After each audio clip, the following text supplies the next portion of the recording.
Alléluia. Que ça soit Dieu par rapport à lui-même dans son unicité en tant qu'une personne.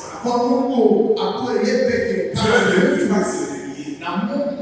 Il est fidèle à lui-même en tant qu'un seul Dieu. Que ça soit par rapport à la Trinité. Dieu ne peut pas se délier. Le Père est fidèle au Fils. Le Fils est fidèle au Saint-Esprit. Le Saint-Esprit est fidèle à la Terre. Alléluia. Et c'est un seul Dieu qui est, comment s'appelle, je et je suis. Qui à d'autres moments peut s'appeler nous. Et qu'il soit Dieu, qu'il soit nous, il est fidèle à lui-même. Ça peut compliquer quelques-uns. Mais Elohim veut dire le Dieu pluriel. Jéhovah veut dire je suis.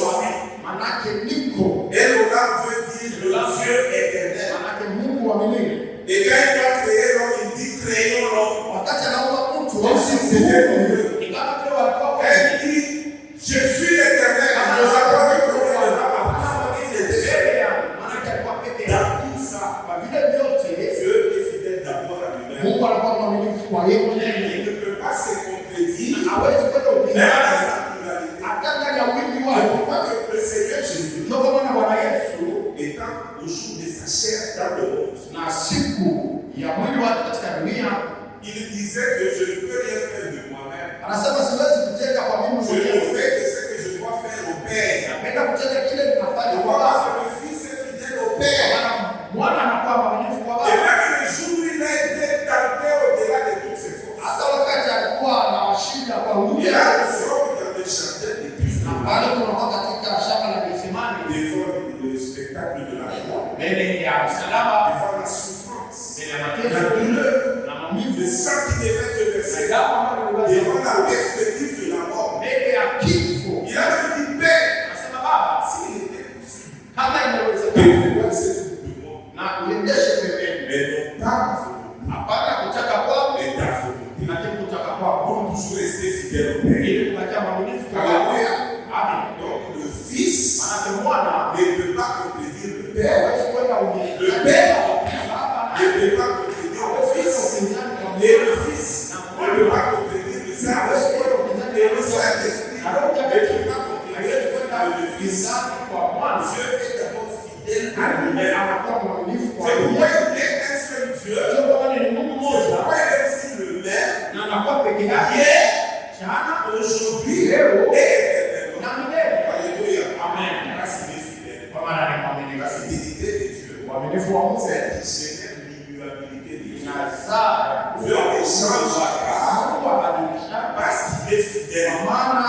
Dieu est immuable parce qu'il est fidèle. Je vois que les gens, quand ils adorent, ils disent Saint, Saint, Saint. Et le Seigneur qui était, qui est et qui vient. Le même, hier, aujourd'hui et Alléluia.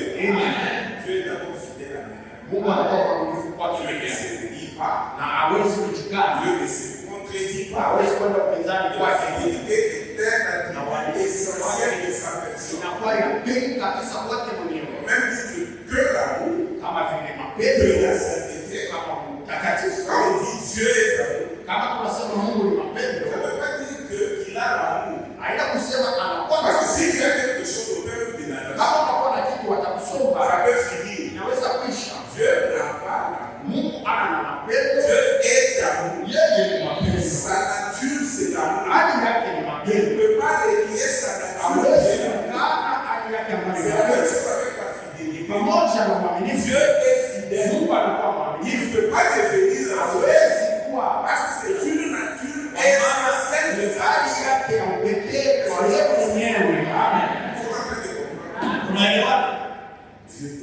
On le présente comme un rocher. Vous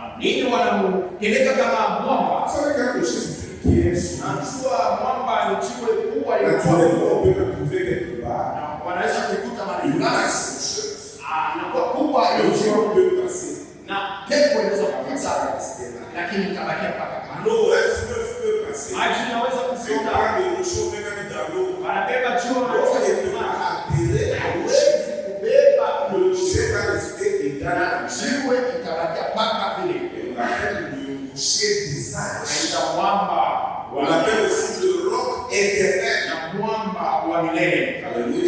Amen. Pour prouver qu'il est solidement établi sur sa personne. Et quand tu dis Dieu est fidèle, même quand tu dis Seigneur, tu es fidèle. D'abord, adore-lui par rapport à sa nature. Pas d'abord par rapport à ce qu'il a fait. Reconnais-le d'abord comme un Dieu fidèle. Alléluia. Quand tu dis Seigneur, Père Céleste, que ton nom soit sanctifié, que ton Saint soit honoré. Tu es un Dieu fidèle. Sache qu'il est le Dieu fidèle. Et Dieu égal à lui-même. Et Dieu fidèle à lui-même. Et Dieu immuable. Et Dieu éternel. Alléluia. Gloire au Seigneur. Amen. C'est pourquoi le Père, dans sa fidélité, il a présenté le Fils. Il a dit celui-ci est mon Fils. Bien-aimé, à qui j'ai mis tout en affection. Écoutez-le. Le Fils de son côté a présenté le Père. Il a dit aux apôtres, je vous ai fait connaître le Père.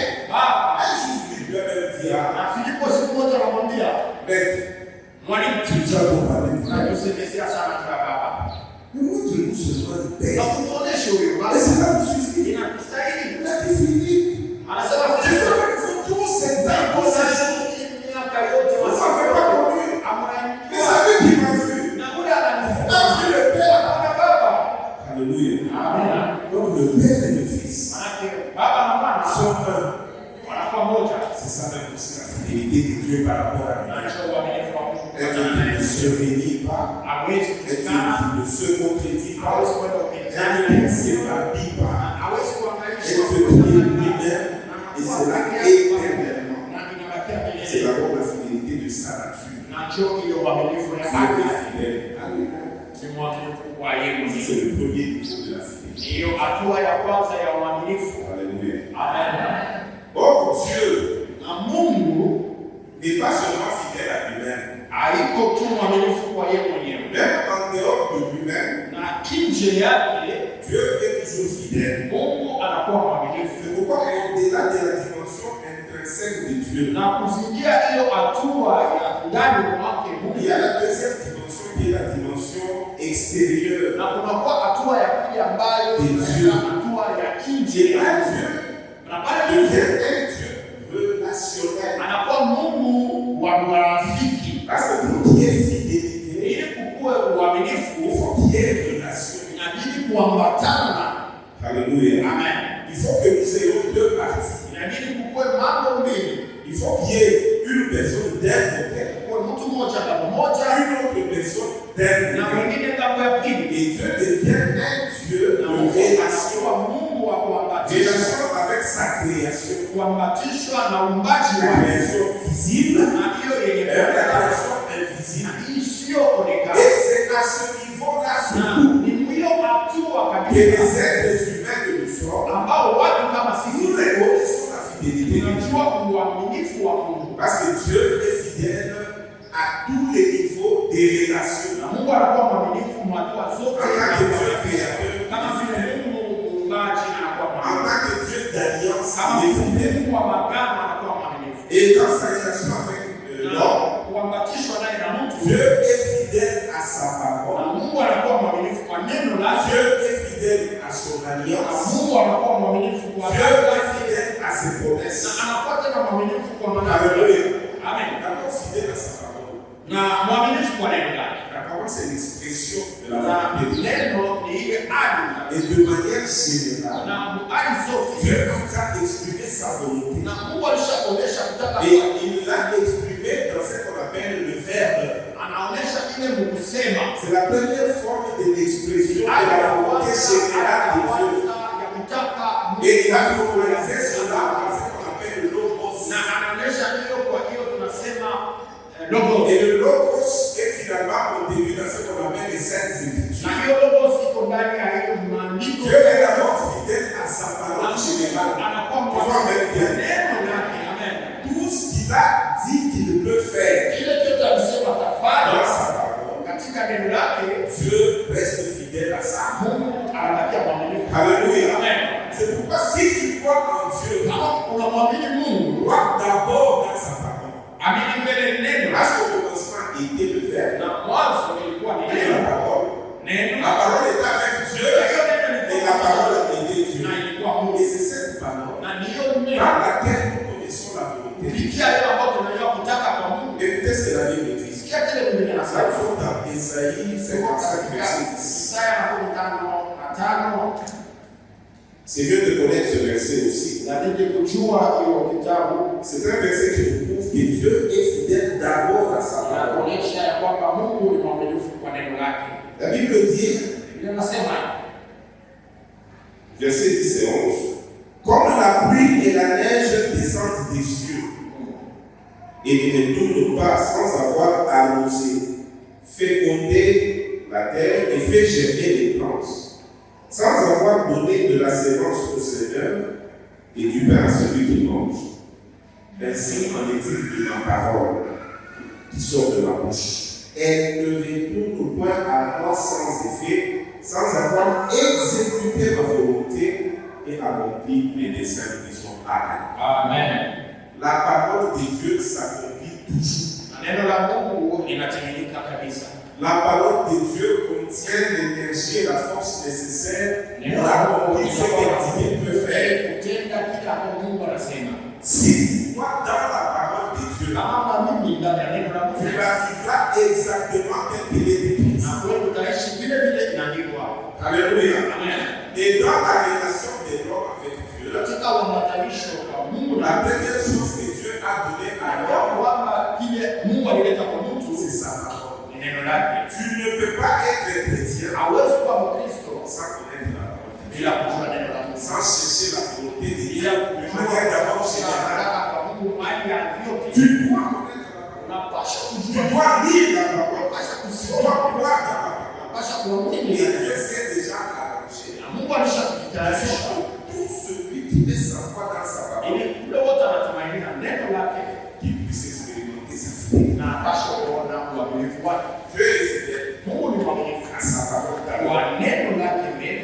C'est pourquoi si tu crois, tu verras la gloire de Dieu. Si tu crois que c'est qui est écrit, que Jésus est mort pour toi, Jésus a donné sa vie pour toi, Jésus pardonne les péchés, tout ce qui est écrit faut son présent. Et Dieu commence par être fidèle à sa parole. Amen, amen. Amen. Deuxième défaut de fidélité au niveau de la relation de l'homme avec Dieu. Dieu est fidèle à son alliance. Dieu a voulu qu'il ne reste pas avec l'homme dans un niveau d'une simple relation. Une relation de simple créature. Lui est le créateur. Donc c'est une simple créature. Il n'a pas voulu que ce soit juste une collaboration. Il n'a même pas voulu que ce soit un partenariat. Dieu a voulu amener sa relation avec l'homme au niveau d'une alliance. C'est-à-dire une relation proche, très unie, et même intime. Dieu n'est pas superficiel dans sa relation. Il ne faut pas croire à un Dieu qui est un Dieu très loin. Donc le Dieu très loin là s'est organisé pour être le Dieu tout près. Et dans cette relation, il a même voulu devenir un jour un homme. C'est pourquoi la parole s'est faite chair et là. Jésus est l'expression de la paix de Dieu qui est sanctifiée. Pour dire à l'homme que je me suis approché de vous de la manière la plus proche possible. Alléluia. Amen. Et c'est ainsi que Dieu est devenu le Dieu d'alliance. Et l'alliance est une relation solide. Une relation très proche. Entre deux personnes. Entre deux peuples. Entre Dieu et une personne. Entre Dieu et un peuple. Entre Dieu et un leader. Et on a tous ces niveaux-là d'alliance. Dieu est toujours un Dieu de fidélité. Il a été fidèle à son alliance avec Abraham.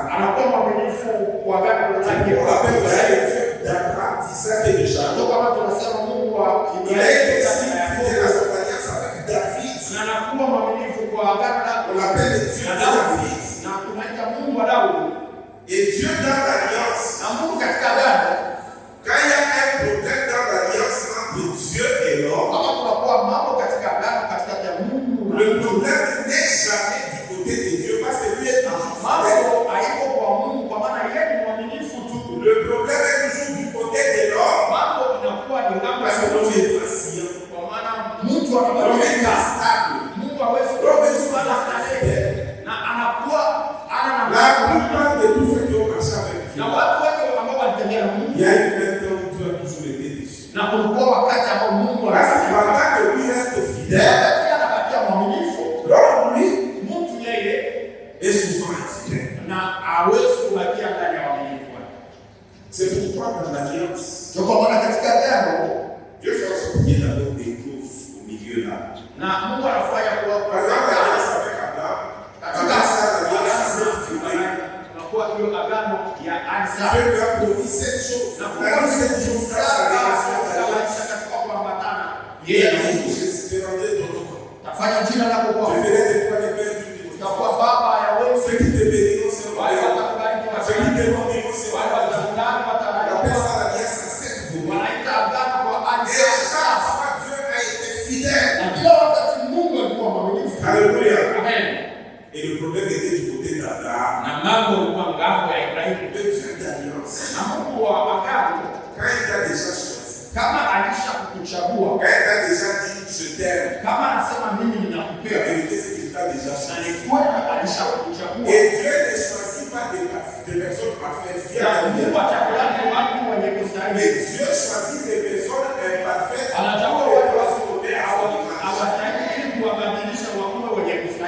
pourquoi il ne faut pas attendre d'être parfait pour venir à Dieu. Viens d'être tué et Dieu va te maintenant, quand tu viens à Dieu, comme lui est fidèle, il ne supportera pas toujours que tu sois une personne instable. Alléluia. Amen.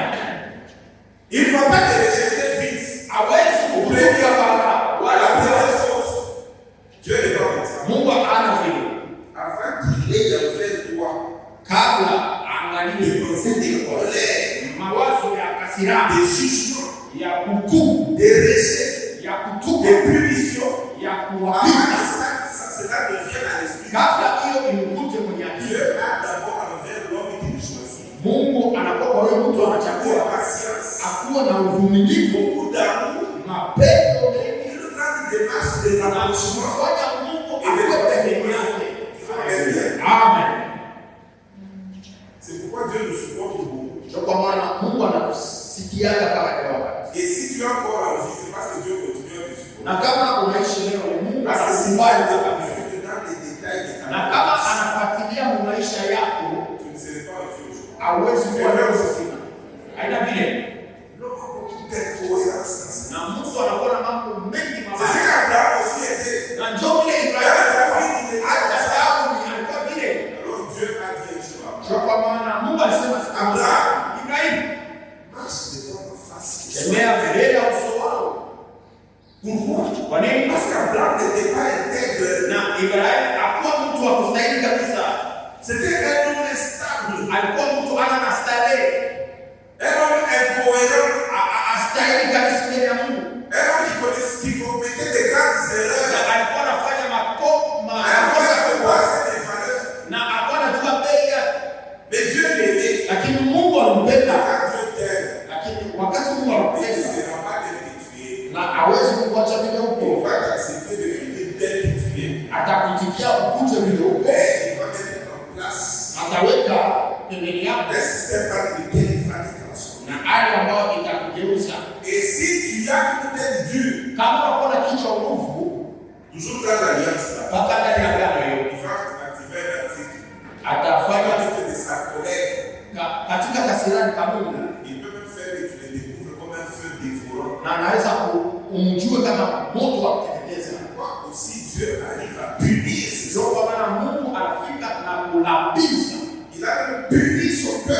alinapiza taifa yake. Et dans ces punitions-là, il y avait même des niveaux. Na katika hiyo mambo kulikuwa na hatua Il y avait des niveaux pour Dieu permettait que les ennemis de son peuple deviennent plus forts que lui. Na Mungu aliruhusu adui wao wa watu wakuwe juu.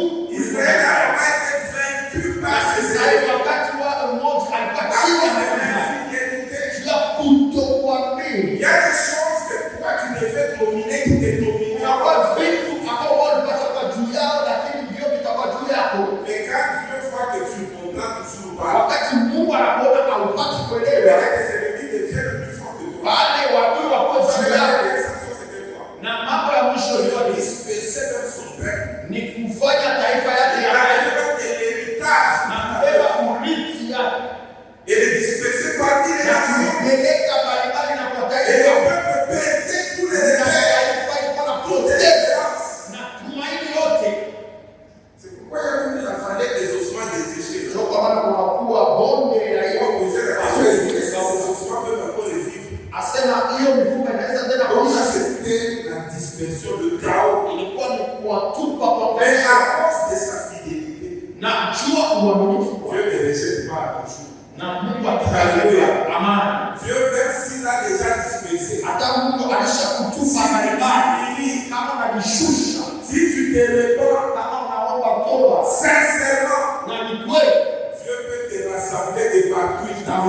Mungu atakurudisha pamoja Il peut te ramener dans sa présence. kupeleka ndani ya uwepo Et te wake manifester à nouveau son amour. na kuonesha tena Pourquoi? Parce que c'est très fidèle. ndio kwa maana ni Mungu mwaminifu. Et Dieu ne laisse jamais les mal impunis. Na hawezi kuacha ubaya upate kuapizwa. C'est pourquoi ne persistez pas dans le mal. Ndio kwa maana usibakie mpaka ndani ya ubaya. Parce que souvent, qu'est-ce qui arrive? Na nini inafika? Tu fais quelque chose qui n'est pas bien. Unafanya kitu ambacho stahili, Aucun mal ne t'arrive. na hakuna kibaya kinakufikia. Pourquoi? Parce que Dieu est patient. Tu Mungu anachoka.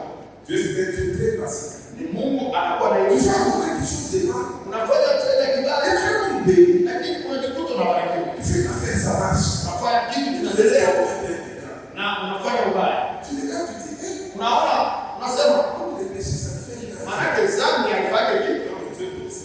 Mungu anakutazama na anakupa hoja na anachunga pour que tu changes. ili ubadilike. Si tu continues dans la mauvaise voie en train de terminer mal, Kama unaendelea ubaya au unaendelea kutenda ubaya, parce que Dieu ne laisse pas le mal impuni. na Mungu hawezi kuacha ubaya bila Un kuacha. jour, ça te rattrapera. Siku moja itakukuta.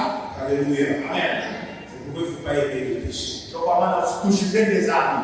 Dieu est fidèle à son alliance. Mungu ni mwaminifu kwa agano lake. C'est-à-dire aux choses qu'il a mis entre toi et lui. Kwa vitu alitia katika Dieu sura les ya accomplira toujours. na vitatimilika mpaka. Un homme d'alliance avec Dieu, Mtu wa agano na Mungu c'est un homme qui devient très fort. ni huyo mtu alikuwa nguvu. La force d'un enfant de Dieu Na nguvu ya mtoto wa Mungu est dans l'alliance. inatoka ni kuagano. Vous savez que par exemple aujourd'hui, Najua hata leo nous deux nations comme les États-Unis et Israël, tunabeba taifa nini, Marekani na dans les Israeli. relations internationales, Hata kunakuwa mambo ya il y nje, a une alliance entre ces deux. kunakuwa agano katika hiyo taifa hili. Même si Israël c'est un petit pays, Hata kama Israeli ni nchi ndogo, quel que soit le pays qui peut attaquer Israël, hata kama hiyo nchi inaweza directement, kupiga Israeli la mara force moja, va faire en sorte que les États-Unis itafanya Marekani akuwe adui ya wewe Israël. C'est Israeli. la même chose qui arrive quand nous marchons avec Dieu dans la vie. Na ni vile inatembea hata kama tunatembea na Mungu Il y katika a des causes de bénédiction. kunakuwa mambo ya Il y baraka a des clauses de sécurité. na kunakuwa mambo ya ukingo Il y a des clauses qui s'occupent de nos ennemis. na kunakuwa mazungumzo ambayo na Mungu wa agano. Quand tu me provoques, Kama unamchokoza, quand tu me touches, kama en unamgusa vérité, tu ne me touches pas lui. na kama hata umgusi Tu es yeye en train de toucher Dieu. na unamgusa Il Mungu, faut faire très attention quand on est dans une alliance. tukebe yani kwa huyo mtu anakuwa katika agano na Parce que Mungu. c'est lui qui touche un homme comme ça. Ule anagusa mtu kama Il yeye, arrête de provoquer son alliance. chunguza anachokoza Mungu. Amen, amen. Amen. Nous ne le voyons pas. Sisi hatumuone Il est efficace à quel possible. nguvu lakini ashirikana. C'est pourquoi moi, quand tu m'attaques, par exemple, Sasa vile mimi ukinichokoza, je connais mon alliance avec Dieu. najua agano yangu na Mungu wangu. Je Je ne me bats jamais de la manière des hommes. Jamais. Parce que je sais qu'il y a tout un gouvernement qui me protège, qui me venge, qui me favorise, qui vient avec moi. À cause de l'alliance. Il faut connaître ton alliance. Un chrétien doit avoir dans l'alliance générale. C'est l'alliance au travers du sang de Jésus. Et doit s'en connaître aussi. Qu'est-ce qu'il y a de particulier, de divers sur sa vie? Dieu a déjà dit quoi? Parce que tu es imbattable dans le domaine de ton alliance. Ah, ça c'est déjà un peu la spiritualité. Quand tu es dans des problèmes, quand tu es devant des grands défis, rentre au niveau de ton alliance. Tiens-toi là. Je te dis que rien ne va t'arriver, tu peux souviens-toi d'abord de l'alliance générale.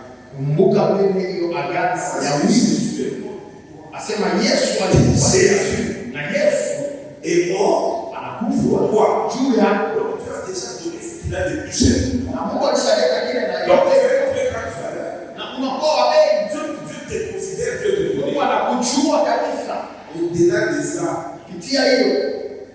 souviens-toi des Seigneur, tu m'avais dit. Il ne faut pas rester superficiel dans sa relation avec Dieu.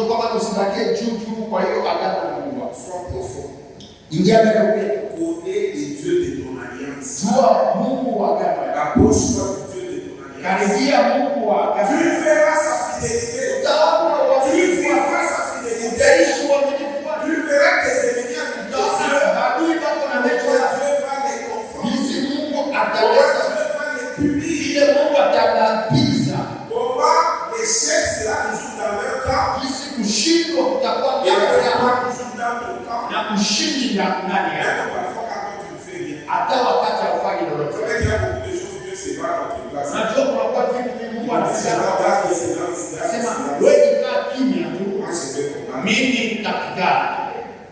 Et dans ton silence là, voir les choses se mettre en place. Et à la fin de tout, quand tu es favorisé, tes ennemis sont dans la place. Il y a déjà vécu des choses. C'est à cause du Dieu d'alliance. Dieu n'abandonne jamais ses enfants. Alléluia. Quand tu es dans l'alliance avec Dieu, Dieu ne t'abandonnera jamais. Il ne te laissera jamais. Il sera lui-même avec toi. Que ce soit dans le ministère, il sera avec toi. Que ce soit au travail. S'il y a un endroit où les gens font aussi beaucoup de mauvaises choses aux gens, c'est dans le monde professionnel.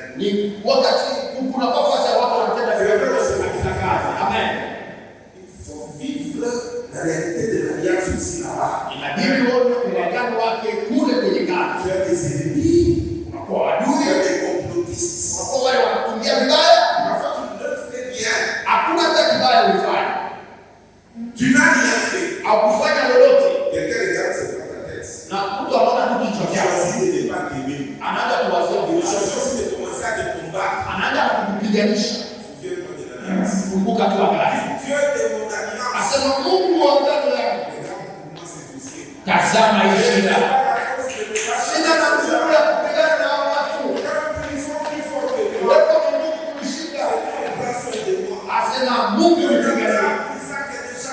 Alléluia.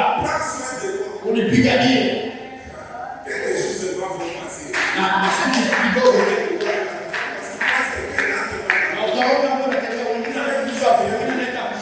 Des mécanismes de la justice divine. C'est dans l'alliance avec la justice divine. Il y a le droit des dieux qui opère toujours en faveur de Dieu. Dieu, c'est notre alliance. Et dans l'alliance, il est toujours fidèle. Même si nous devient fidèle, lui devient fidèle.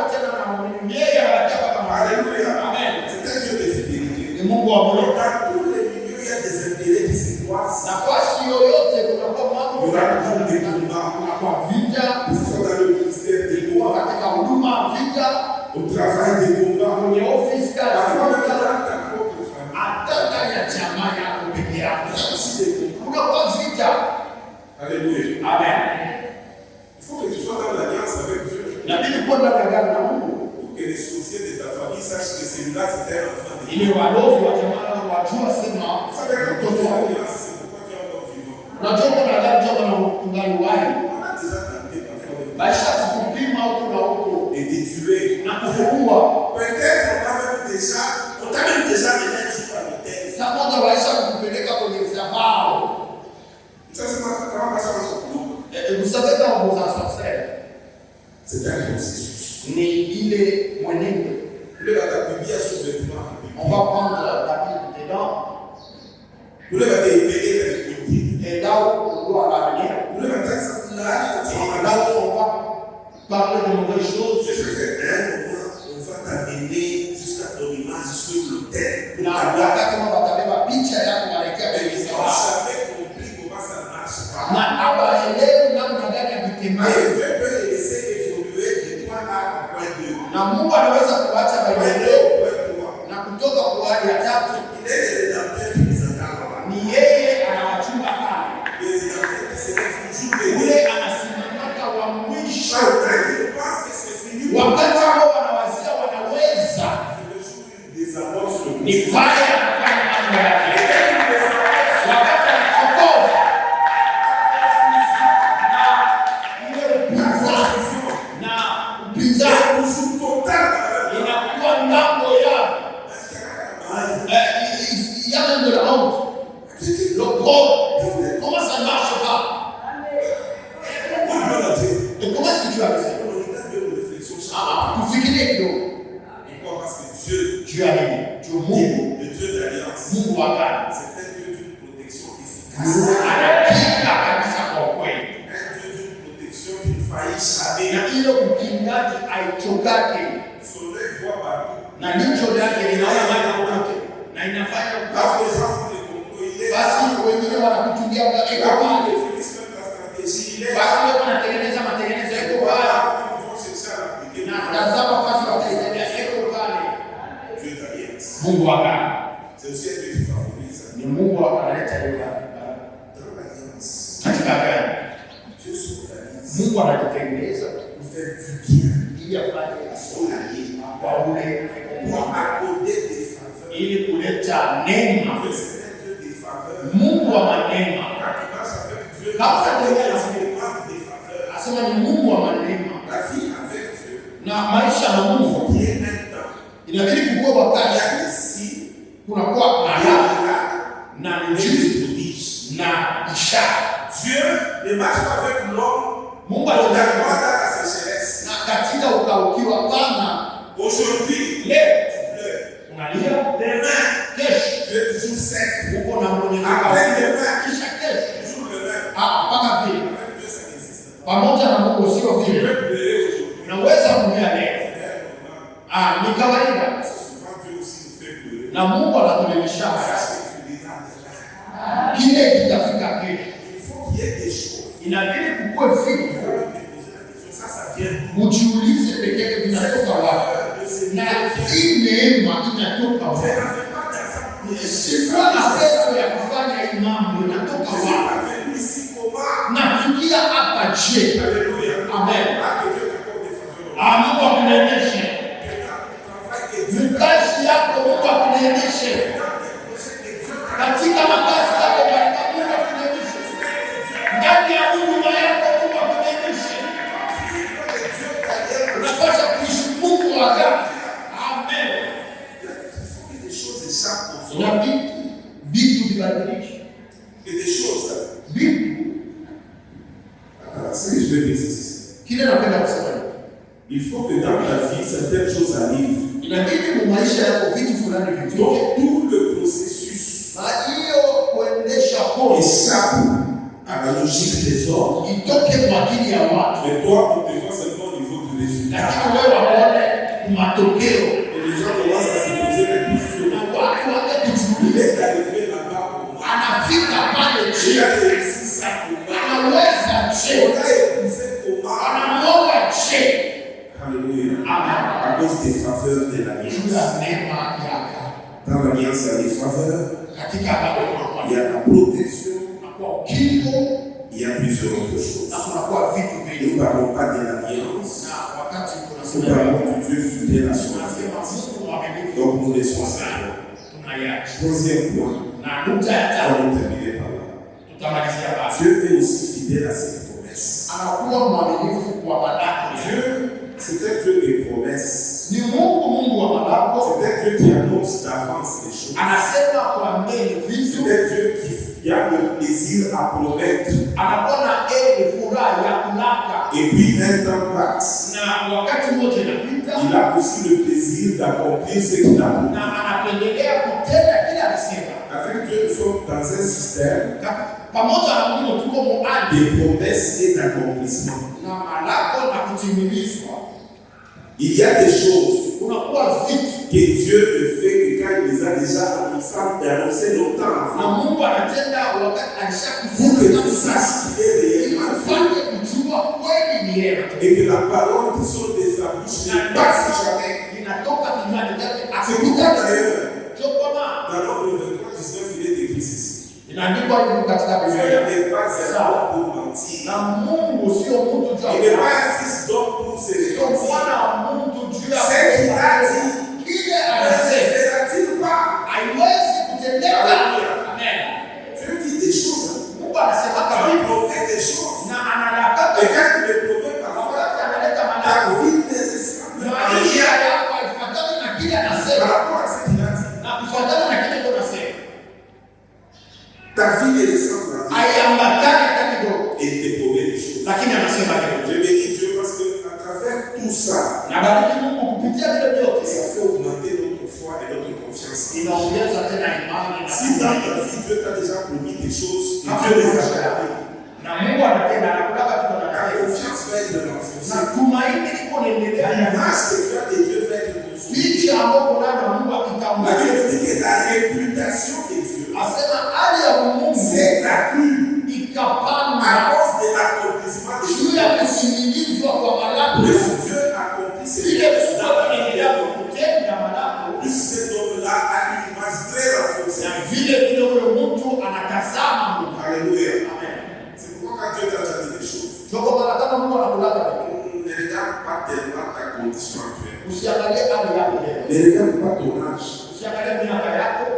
Ne regarde pas tes limites. Regarde à sa parole. Crois en sa promesse. Parce que ce qu'il a dit, il a la capacité de l'exécuter. Je ne parle pas de ce que toi tu t'es imaginé. Je parle de ce que Dieu a dit. Parce que l'esprit de l'homme a plusieurs capacités. Toi-même, tu peux désirer. Ce n'est pas Dieu qui a dit. Tu peux ambitionner. Ce n'est pas Dieu qui a dit. Dieu, quand il dit, il n'est pas distinctement de l'ambition. Dieu m'a dit. Quand Dieu a parlé, même si tu vis le contraire, et c'est ça qui arrive souvent. Ce n'est pas que si Dieu te parle, tout sera comme sur les roulettes. Dieu va te parler, tu commences à vivre exactement le contraire de ce qu'il t'a dit. Mais même si tu vis le contraire, sache que dès que sa parole est déjà sortie de sa bouche, il est déjà sorti avec tous les ingrédients nécessaires à l'accomplissement. Donc, tu vivras ce qu'il a dit. C'est aussi la fidélité de Dieu. Amen, amen. Et Dieu qui accomplit toujours ses promesses. Abraham, il avait dit que tu seras le père d'une multitude. Et pendant ce temps, Abraham lui était stérile. Je dirais que Sarah, sa femme, était stérile.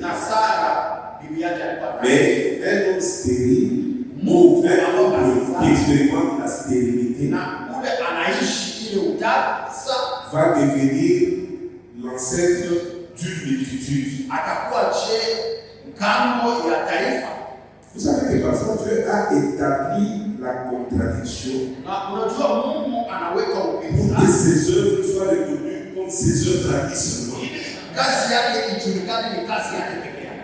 Pour que quelque chose qui vient dans ta vie porte la marque du ciel. Ili kile kitafika kwa maisha yako iandikwe Parce mbingu. que tu vives la contradiction. Na wale wote wanaisha upinzani. Comme ça, ce que tu vas voir là, c'est le vrai style Lola. Na kile utaona kinatoka ni kumbingu. Pourquoi? Parce que tu as vu avec tes yeux l'impossibilité humaine et logique d'avoir Unaona cette chose. na macho yako haiwezekani katika umutu kutimiza. Mais au-delà de ça, tu as vu des mécanismes divins Ukijua kwa hiyo uliona mambo ya mbingu jusqu'à kusaidia amener la chose. na kukupeleka kwa kile kitu. C'est ce qui est arrivé à Abraham, Na ni kile kilifika kwa Ibrahimu. âgé de 99 ans, Na hiyo miaka yote ambayo alikuwa nayo. et trahit sa femme Na Sara de 89 ans. mwenye kugomea naye. Un jour, il reçoit la visite des gens qui étaient trop fatigués, Siku moja anapokea wageni wenye kutoka watu watatu, qui disent à Sarah, wanamwambia Sara, l'année prochaine, asema mwaka à ijao cette même période, mpaka huu muda tu vas avoir un enfant. utapokea mwana. Sarah même dit, Na Sara akacheka. ça qu'il y a des choses, tu regardes, tu dis, même si tu es ça ne peut pas se faire. Unajua kunakuwa vitu tunaona hata kama Mungu wako Mungu, tunabishana.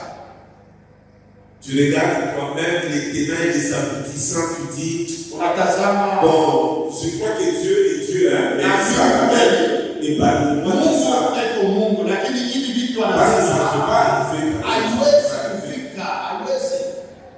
Mais opposé, Lakini upinzani, vieille, mzee sans désir. na bila kutaka tena tena, Parfois, il n'avait même plus besoin d'enfant. na akuwa napendelea tena kuwa na Mais quelquefois, Pierre pose, tu n'as plus besoin de ça, Dieu te donnera ça. amen. Unakuwa vitu ambao upendake tena Mungu akini. Ici, nous allons. Na Il y a des choses, tu crois que tu n'as plus droit à ce chapitre-là. Ça va se tunawasika dérouler. sema ile pekee katika kufikiaka. C'est pourquoi ça va venir. Njoo kwa maana Sarai Parce que toutes les conditions étaient asema réunies. haya yote ilikuwa ya kusema hawezi tena.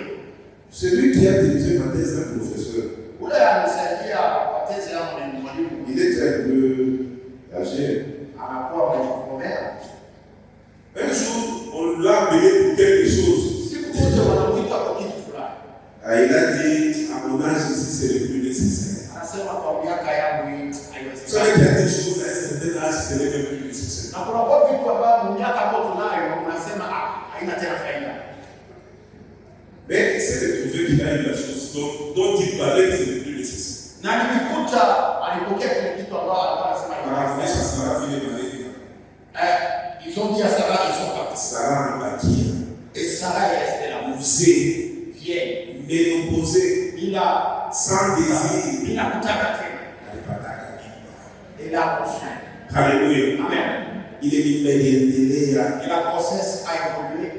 Sarah n'a pas Arizala. Elle a mis son Sarah rôle n'a à 7 ans. pas Et cet enfant, Isaac. Isaac, Mungu alitembea naye. Dieu a marché avec lui. Ndio kwa baba yake Jacob. Et c'est lui qui était le père de Jacob. Anakuwa ancêtre wa Et Israeli. il est devenu l'ancêtre de Kile Israël. Mungu alisema ametimiza. Ce qu'il a dit, il va l'accomplir. Bisaba Même si tu réfugies, ushibishe. j'ai dit, c'est pas Dieu. Ushibishe baraka ya Mungu. La promesse de Dieu ne nie Neno pas. la Mungu ni neno la kweli kabisa. La parole de Dieu, c'est la vraie parole. Alléluia. Amen. Parce que tu vis encore. Kwa maana unaishi J'espère encore. tumaini. Tu n'es pas encore mort. Hakuyakufa, Tu n'as pas le droit au désespoir. haustahili kutokuamini. Parce que tous ceux qui sont dans là, Na wale wote wako pale ce sont des hommes comme toi. ni bantu kama sisi. Alléluia. Amen. Si Dieu décide sur ta vie quelque chose, Kama Mungu anasema kwa maisha yako, les gens ne vont plus te reconnaître. na bantu watakusawa. C'est pourquoi croire encore. Ndio kwa maana amini, Parce que Dieu est fidèle à ses promesses. kwa maana Mungu ni mwaminifu kwa maana. Donc je t'ai dit aujourd'hui que Dieu est fidèle à lui-même. Mungu anakuwa mwaminifu kwa hiyo. Tu es fidèle à sa parole. Na anakuwa mwaminifu. Même si tu n'as pas de promesses, commence à les chercher ici. Tu es fidèle à sa parole. Tafuta ndani ya Biblia. Tu es fidèle à son alliance. Anakuwa mwaminifu kwa Tu es aussi fidèle à sa promesse. anakuwa mwaminifu kwa Mungu.